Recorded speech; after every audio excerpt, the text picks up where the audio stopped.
الحمد لله وكفى وسلام على عباده الذين اصطفى أما بعد فأعوذ بالله من الشيطان الرجيم بسم الله الرحمن الرحيم الله لا إله إلا هو الحي القيوم لا تأخذه سنة ولا نوم له ما في السماوات وما في الأرض من ذا الذي يشفع عنده إلا بإذنه يعلم ما بين أيديهم وما خلفهم ولا يحيطون بشيء من علمه إلا بما شاء وسع كرسيه السماوات والأرض ولا يؤوده حفظهما وهو العلي العظيم صدق الله مولانا العظيم وعن أبي هريرة رضي الله تعالى عنه قال قال رسول الله صلى الله عليه وسلم سورة البقرة فيها آية سيد أي القرآن لا تقرأوا في بيت فيه شيطانا أخرج منها أو كما قال عليه الصلاة والسلام اللهم صل على محمد وعلى آل محمد كما صليت على إبراهيم وعلى آل إبراهيم إنك حميد مجيد اللهم بارك على محمد وعلى آل محمد كما باركت على إبراهيم وعلى آل إبراهيم إنك حميد مجيد تو کو جاؤ سنت احمد کو جاؤ تو کو جاؤ سنت احمد کو جاؤ با محمد کیبوت نسبت راؤ کار شیطامی گلی نامت ولی گر اولی مستلعنت برولی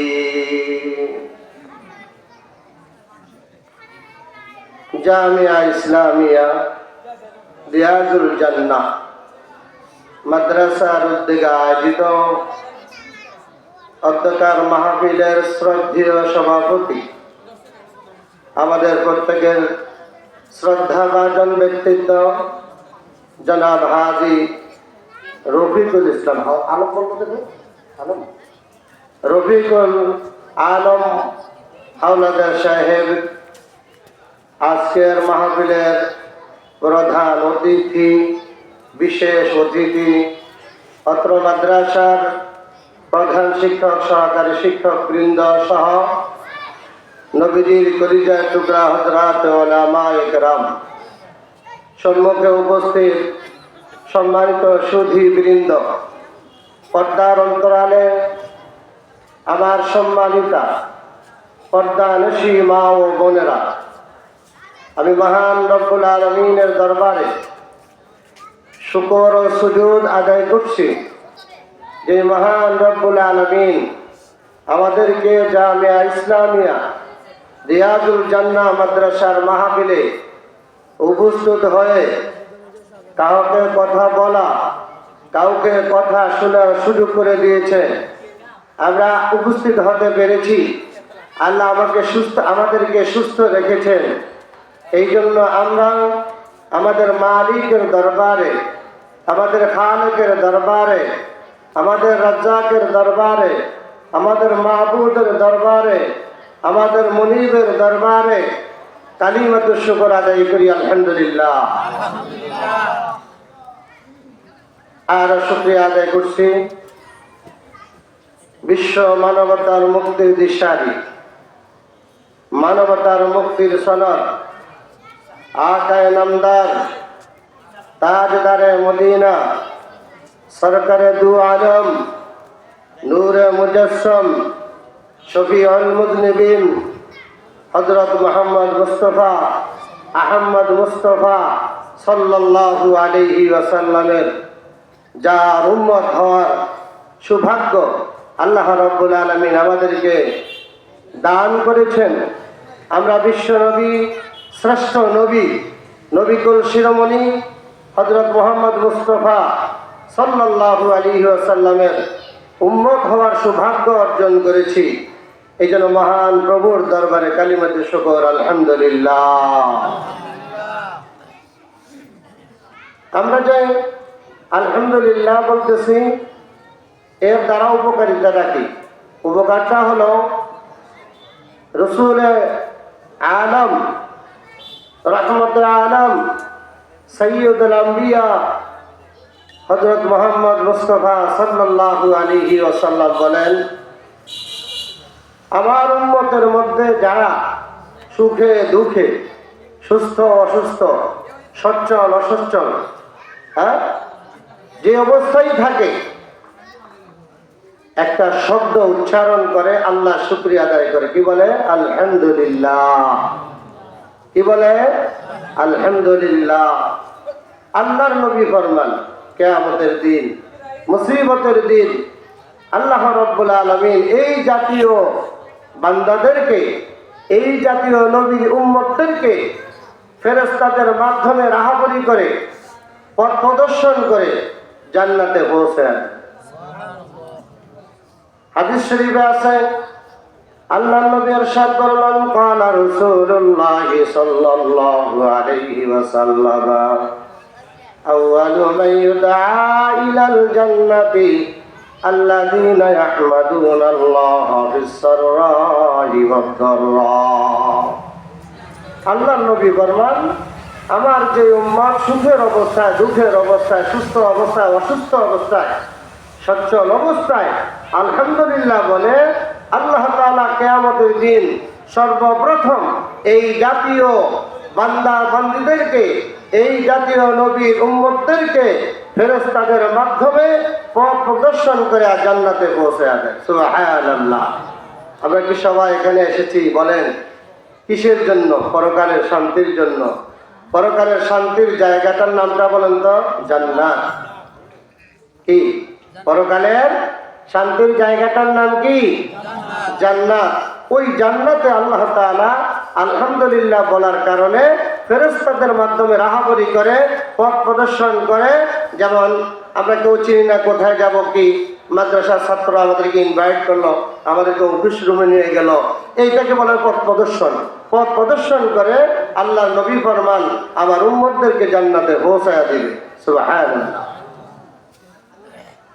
অপর হাদিসে রাসূল পাক সাল্লাল্লাহু আলাইহি ওয়াসাল্লাম বলেন, আমরা দোয়া করি, আল্লাহ আমাকে সুস্থতা দান করো, আল্লাহ আমাকে রিজিক বাড়ায় দাও। আমরা যারা আছি আমরা বলি, আল্লাহুম্মা ইন্না নাসআলুকা রিজকান তাইয়িবান ওয়া ইলমান নাফিআন ওয়া আমালান মুতাকাব্বালা ওগো আল্লাহ, তোমার কাছে আমরা চাই রিজকান তাইয়্যিবা, হালাল রিজিক। কি হালাল রিজিক, ওয়া ইলমান নাফিআ। আমরা যে বিদ্যা অর্জন করেছি, আমরা যে শিক্ষা অর্জন করেছি, এই শিক্ষাটা দেওয়ার জন্য আমি উপকার হয়, জাতির উপকার হয়, আমার উপকার হয়, দেশবাসীর উপকার হয়। আমি যেন জান্নাতে যেতে পারি, আমার গ্রামবাসী যেন জান্নাতে যেতে পারে, আমার মা বাবা যেন জান্নাতে যেতে পারে, আমার আত্মীয় স্বজন যেন জান্নাতে যেতে পারে, আমার এলাকাবাসী যেন জান্নাতে যেতে পারে, এমন এলেম আমাকে দান করো। আল্লাহুম্মা ইন্না নাসআলুকা রিজকান তাইয়্যিবান। আল্লাহ আমাদেরকে পবিত্র রিজিক দান করেন। ওয়া ইলমান নাফিআন, আমাদেরকে কি করেন? ইলমে নাফি দান করেন। ওয়া আমালান মুতাকাব্বালা, আর আমরা যে আমলগুলা করি, আমরা কথার কথা মাগরিবের নামাজ পড়েছি, এশার নামাজ পড়বো ইনশাআল্লাহ, ফজরের নামাজ পড়বো, যতদিন বেঁচে থাকি আমরা নামাজ পড়বো, আমরা রমজান মাসে রোজা রাখবো, আমরা কোরআন তেলাওয়াত করবো, আমরা ভালো কাজ করব, আমরা মন্দ কাজ ছেড়ে দিব। কি বলেন? এগুলো আল্লাহ আমালান মুতাকাব্বালা, এর অর্থ হলো আমরা যে আমলগুলা করি, যে ভালো কাজগুলা করি, এই আমলগুলো আপনি কবুল করে নেন। কি বলি কিনা? তা আল্লাহর নবী ফরমান, আমরা যে দোয়া করি, এই দোয়াগুলোর মধ্যে সবচেয়ে উত্তম দোয়া হলো আলহামদুলিল্লাহ। সবচেয়ে উত্তম দোয়া কি? আলহামদুলিল্লাহ। হাদিস শরীফে আছে, আল্লাহর নবী ইরশাদ ফরমান, قال رسول الله صلى الله عليه وسلم أفضل الدعاء الحمد لله। সবচেয়ে উত্তম দোয়া, খায়ের দোয়া, ভালো দোয়া হলো কি? আলহামদুলিল্লাহ। সবচেয়ে ভালো দোয়া কি? আলহামদুলিল্লাহ। প্যারে হাজিরিন, আমি আপনাদের সামনে অল্প সময় নিয়ে উপস্থিত হয়েছি, যেহেতু এখানে আসার পরে আমার কাছে খুবই ভালো লেগেছে। শিক্ষকদের মাথায় পাগড়ি দেখলাম, ছাত্রদের মাথায় পাগড়ি দেখলাম, এটা দেখেই অনুভব হলো, অনুভূতি গ্রহণ করলাম, অনুভূতি জাগ্রত হলো যে এই মাদ্রাসা ছাত্রীদেরকে সুন্নতের উপর উঠানোর জন্য চেষ্টা চলতেছে। এটা একটা সুন্নতি মাদ্রাসা। আপনারা কি অনুভব করেন নাই? বলেন, অনুভব করছেন? আল্লাহ তাআলা তাদেরকে সুন্নতের উপর চলার তৌফিক দান করুক, সুন্নতের উপর চলা সহজ করে দেখ। সবাই বলেন আমিন।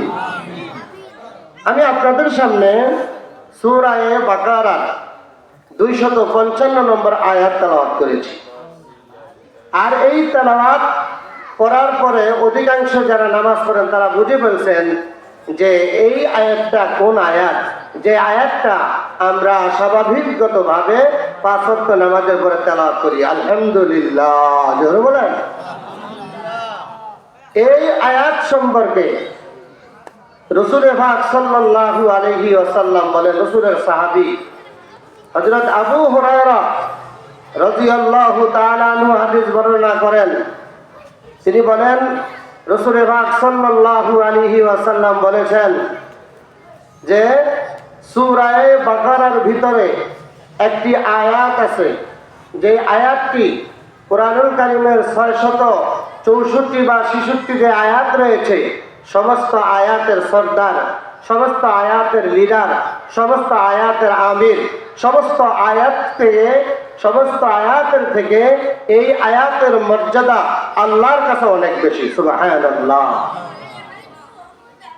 আল কোরআন ব্যাখ্যাকারীরা বলেছেন, টোটাল কোরআন শরীফের মধ্যে যত আয়াত আছে, সমস্ত আয়াতের চেয়ে উত্তম আয়াত হলো আমি যে আয়াতটি তেলাওয়াত করেছি।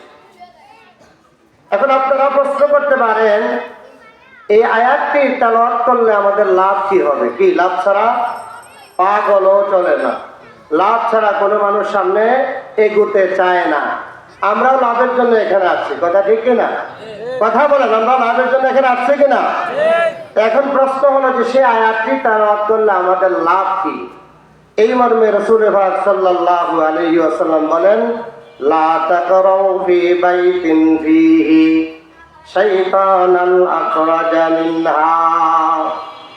যেই ব্যক্তি এই কোরআনুল কারীমের আয়াতটি ঘরের মধ্যে তেলাওয়াত করবে, ফি বাইতিন, বাইত মানে ঘর, ফি বাইতিন মানে ঘরের ভিতরে, যেই ব্যক্তি এই কোরআনুল কারীমের আয়াতটি ঘরের মধ্যে তেলাওয়াত করবে। কোথায় বলেন? আপনারা কি আমার কথা শোনেন? জাগ্রত থাকেন। যেই ব্যক্তি এই কোরআনের আয়াতটি ঘরের মধ্যে তেলাওয়াত করে, আল্লাহ রাসূল বলেন, লা তাকরাউ ফি বাইতিন ফিহি শাইতানাল আখরাজা মিনহা, ওই ঘর থেকে আল্লাহ রাব্বুল আলামিন শয়তানকে অটোমেটিক বের করে দেন। সুবহানাল্লাহ। আমাদের বাচ্চাদেরকে ছোটবেলায় যখন আমরা ডিস্টার্ব করতাম, তো আমাদের মায়েরা, দাদারা, চাচিদেরকে আমরা দেখেছি যে তারা কি করতেন, এই বেশি কান্নাকাটি করো না, শয়তান আসবে, মঙ্গল আসবে, মক্কল আসবে, এই ধরনের হাবিজাবি কথা বলে আমাদেরকে ঘুমানোর চেষ্টা করেছেন। কথা ঠিক কিনা? তাহলে শয়তান আছে কোরআন শরীফ আছে, তবে সেটা না বলি। এখানে আল্লাহ রাসূল বলেন এই কোরআনুল কারীমের আয়াতটি যেই ঘরে তারা হবে, সেই ঘর থেকে কি করবেন আল্লাহ? শাইতানাল আখরাজা মিনহা, সেই ঘর থেকে অটোমেটিক শয়তানকে আল্লাহ তাআলা বের করে দিবেন। সুবহানাল্লাহ। আপনি আয়াতটি তেলাওয়াত করবেন কোথায়? কথা বলেন কোথায়? আর শয়তানকে বের করে দিবেন কে? আল্লাহ। কারণ আমরা আমল করতেছি কার? আরো জোরে বলেন, কার আমল করতেছি? কাকে রাজি খুশি করার জন্য? আরো জোরে বলেন, কাকে? আল্লাহকে রাজি খুশি করার জন্য আল্লাহ শয়তানকে বের করে দিবেন। আপনাদেরকে আমি এই কথাটা কিভাবে বুঝাবো? আমি সহজভাবে বোঝানোর জন্য একটা উপমা দিই। সেটা হলো, এখানে যে এই টিউবলাইট সেটিং করা হয়েছে, এই লাইনটা যদি এখন অফ করে দেওয়া হয় তাহলে এই জায়গাটা কেমন থাকবে বলেন তো? মাশাআল্লাহ, আপনারা তো আমার চেয়ে জ্ঞানী। আসলে ওয়াজ করেন, এখন সবাই ওয়াজ জানে, কিন্তু আমলের অভাব না। তাহলে এই লাইটগুলো যদি অফ করে দেওয়া হয়, এই মাঠটা অন্ধকার হয়ে যাবে। আবার যখন জ্বালিয়ে দেওয়া হবে, অন্ধকার থাকবে না চলে যাবে? কথা বলেন। ঠিক আল্লাহর যেই বান্দা বান্দি, রসুলের যে উম্মত এই আয়াতুল কুরসি ঘরের মধ্যে তেলাওয়াত করবেন, আল্লাহ তাআলা অটোমেটিক, যেমন আমরা লাইট জ্বালাইলে অন্ধকারটা দূর হয়ে যায়, তদ্রুপ এই কোরআনুল কারীমের আয়াতটি যেই ঘরে তেলাওয়াত করা হবে, ওই ঘরে যেই মা তেলাওয়াত করবে, ওই ঘরে যেই বাবা তেলাওয়াত করবে, যেই ভাই তেলাওয়াত করবে, যেই ভাবি তেলাওয়াত করবে, যেই বোন তেলাওয়াত করবে, ওই ঘর থেকে অটোমেটিক শয়তানকে আল্লাহ তাআলা বের করে দিবেন। সুবহানাল্লাহ। কোরআনুল কারীম, the holy Quran is our complete code of life. প্রিয় ভাইয়েরা, এই কোরআন শরীফ আল্লাহ নাজিল করেছেন এই কোরআনের কিচ্ছা শোনার জন্য না। এই কোরআন আল্লাহ নাজিল করেছেন আমল করার জন্য। এই কোরআন আল্লাহ নাজিল করেছেন মুসলমানদেরকে শিখার জন্য। এই কোরআনের মাধ্যমে আল্লাহ বিশ্ববাসীকে কি বোঝাতে চান সেটা বোঝার জন্য আল্লাহ রাব্বুল আলামিন এই কোরআন নাজিল করেছেন। কিন্তু দুঃখ আর পরিতাপের বিষয় হলো, আমরা মুসলমানরা এই কোরআন তেলাওয়াত করতে চাই না, এই কোরআনের শিক্ষা অর্জন করতে চাই না। এই জন্যই আমাদের যত মুসিবত, এই জন্যই আমাদের যত কষ্ট। কথা ঠিক কিনা? কারণ আমরা যদি এই কোরআনকে আঁকড়ে ধরি, আল্লাহ আমাদেরকে হেদায়েত দিবেন, আল্লাহ আমাদেরকে রিজিক দিবেন, আল্লাহ আমাদেরকে সম্মান দিবেন, আল্লাহ আমাদেরকে ক্ষমতা দান করবেন। তাহলে বেদিনেরা আমাদের দিকে চোখ রাঙিয়ে তাকাইতে সাহস, জোরে বলেন, সাহস পাবেন। এখন আপনারা বলবেন যে সেই কোরআনের আয়াতটি কি? সেই কোরআনের আয়াতকে বলা হয় আয়াতুল কুরসি। আলহামদুলিল্লাহ বলেন। পাইলেন তো? সেই আয়াতটির নাম কি? যে আয়াতটি সমস্ত কোরআনুল কারীমের মধ্যে সমস্ত আয়াতের লিডার, নেতা, আমির, সরদার, সেই আয়াতটির নাম কি? আয়াতুল, জোরে বলেন, আয়াতুল। এক নম্বরে সরাসরি হাদিস থেকে শুনাইলাম আপনাদেরকে যে যেই ঘরের মধ্যে এই আয়াতুল কুরসি তেলাওয়াত করা হবে, সেই ঘর থেকে আল্লাহ কি করবেন? শয়তানকে বের করে দিবেন। জোরে বলেন, শয়তানকে কি করে দিবেন? এই যে আমরা কি শয়তানের বন্ধু না শত্রু? যারা আসতে বলে বোঝা গেল এরা শয়তানের বন্ধু। আজ আপনাদেরকে প্রশ্নের উত্তর দেন না কেন? যারা আমরা কি শয়তানের সাথে বন্ধুতা করতে চাই না শত্রুতা করতে চাই? শয়তান আমাদের বন্ধু না শত্রু? আল্লাহ কোরআনে বলেছেন, আলাম আহাদ ইলাইকুম ইয়া বানি আদামা আল্লা তা'বুদুশ শাইতান ইন্নাহু লাকুম আদুউম মুবিন। বনি আদম, আমি কোরআনুল কারীমের মাধ্যমে তোমাদের সাথে ওয়াদা করেছিলাম, অঙ্গীকার করেছিলাম যে হে আদম সন্তান, আল্লাহ তা'বুদুশ শয়তান, তোমরা শয়তানের উপাসনা করো না, শয়তানকে বন্ধু বানায় না, শয়তানকে কি করো, শত্রু হিসাবে দেখো এবং মনে মনে শয়তানের প্রতি ঘৃণা রাখো। কেন? ইন্নাহু লাকুম আদুউম মুবিন, শয়তান তোমাদের প্রকাশ্য শত্রু। জোরে বলেন নাউযুবিল্লাহ। শয়তান আমাদের কি? প্রকাশ্য শত্রু। এই শয়তানকে আল্লাহ তাআলা ঘর থেকে বের করে দিবেন। কোথা থেকে বের করে দিবেন? ঘর থেকে। 2 নম্বর হলো, যে ব্যক্তি কথার কথা ফজরের নামাজের পরে আয়াতুল কুরসিটা তেলাওয়াত করলো, আল্লাহ তাআলা তাকে জোহর পর্যন্ত আল্লাহর দায়িত্ব রাখবেন। সুবহানাল্লাহ বলেন না কেন? কার দায়িত্ব রাখবেন? আল্লাহ। আবার জোহরের সময় যে ব্যক্তি তেলাওয়াত করবে আসর পর্যন্ত, আসরের সময় তেলাওয়াত করবেন মাগরিব পর্যন্ত, মাগরিবের পরে তেলাওয়াত করবেন এশা পর্যন্ত, এশারের পরে তেলাওয়াত করবেন পরের দিন ফজর পর্যন্ত। আল্লাহর নিরাপত্তায়, আল্লাহর দায়িত্বে আপনি আমি থাকবো। সুবহানাল্লাহ, সুবহানাল্লাহ। প্রিয় হাজিরিন, এই আয়াতুল কুরসি হযরতে সাহাবায়ে কেরাম তেলাওয়াত করতেন, নবীজি তেলাওয়াত করতেন। এই আয়াতুল কুরসির একটা শানে নজুল আছে। আয়াতুল কুরসিটা হলো কি, রাসূল পাক সাল্লাল্লাহু আলাইহি ওয়াসাল্লামের যুগে যারা ধনী ব্যক্তি ছিলেন তাদের থেকে যাকাত উত্তোলন করা হতো নিরীহ গরিব অসহায় মানুষকে সাহায্য করার জন্য। কি জন্য যাকাত উত্তোলন করা হতো? ধনীদের থেকে। কেন? নিরীহ মানুষের উপকার করার জন্য। তো রাসূল এইভাবে যাকাতের কথা যখন বললেন, বিধান যখন বললেন, মানুষ এত পরিমাণ যাকাত দিতে শুরু করলেন, যাকাত দিতে দিতে দিতে দিতে আমাদের ভোলার ভাষায়, বাংলা ভাষায় বলে বিশাল স্তূপ হয়ে গেছে। এই স্তূপ হওয়ার পরে এখন এটা পাহারাদারি দেওয়া লাগবে না? পাহারাদারি করা লাগবে না? এই পাহারাদারির জন্য রাসূলের একজন ঘনিষ্ঠ সাহাবী, আমরা যার নাম বারবার শুনেছি, হযরত আবু হুরায়রা রাদিয়াল্লাহু তাআলা আনহু। বলেন নাম কি?